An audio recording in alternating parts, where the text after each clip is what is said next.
For the most part, the first things that come to mind when we think readability assessment is children.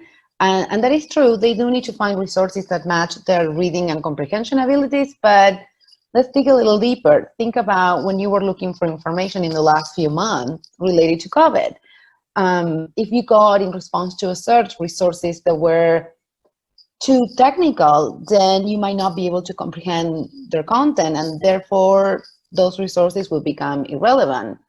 Now let's think about if we need to map resources to the readability of other users that do not speak English as their first language, or that do not speak English at all.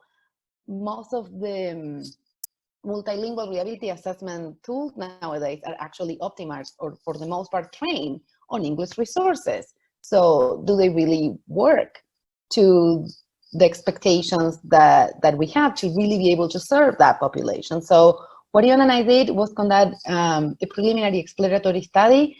We used a representative sample of different types of languages, and we wanted to know if cross-lingual embeddings, monolingual embeddings, or word or sentence representation influence the effectiveness of this model for readability assessment purposes. We also wanted to know if transfer learning was possible to be able to support languages for which labeled resources are not available, and therefore design and development and training is much more challenging.